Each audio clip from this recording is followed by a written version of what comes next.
1912 সাল 10 এপ্রিল ইংল্যান্ডের সাউথহ্যাম্পটন বন্দর থেকে টাইটানিক তার প্রথম যাত্রা শুরু করেছিল। বিশাল আকৃতি বিলাসবহুল এই জাহাজকে অডবি বলে মনে করা হয়েছিল। এটা কখনোই ডুববে না, কিন্তু প্রকৃতি আর ভাগ্য হয়তো ভিন্ন কিছু লিখে রেখেছিল। 1912 সাল রাত তখন 12টা। 14 এপ্রিল উত্তর আটলান্টিক মহাসাগরে যখন ঠান্ডা বাতাস বইছিল, তখন টাইটানিক একটি বিশাল বরফখণ্ডের সাথে ধাক্কা খায়।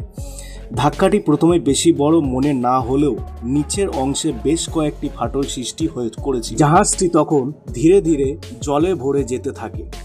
জাহাজের অভ্যন্তর অংশ কয়েক ঘন্টার মধ্যে পৃথিবীর সবচেয়ে বড় যাত্রীবাহী জাহাজটি বিশাল মহাসাগরে গভীরে তলিয়ে যেতে শুরু করে। টাইটানিকে প্রায় 2200 জন যাত্রী ও কর্মচারী ছিলেন।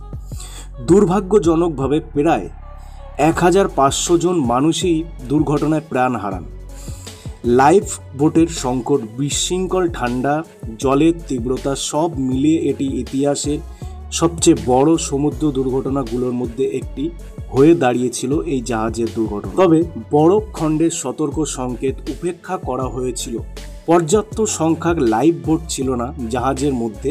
জাহাজের নির্মাণে কিছু ত্রুটি ছিল বলে মনে করেছে বিশেষজ্ঞরা। তবে আজও টাইটানিক আমাদের স্মরণ করিয়ে দেয় মানুষের সীমাবদ্ধতা, প্রযুক্তি, অহংকার আর প্রকৃতির শক্তির কথা। এই মর্মান্তিক দুর্ঘটনার উপর তৈরি হয়েছে অগণিত একটি সিনেমার চলচ্চিত্র গবেষণা, যার মধ্যে 1957 সালের জেমস ক্যামেরনের তৈরি টাইটানিক সিনেমাটি বিশ্বব্যাপী বিখ্যাত হয়েছে। বন্ধুরা, টাইটানিক কেন ডুবেছিল সেই বিষয়ে যদি কোনো মতামত থাকে অবশ্যই আমাকে নিচে কমেন্টে জানাবেন।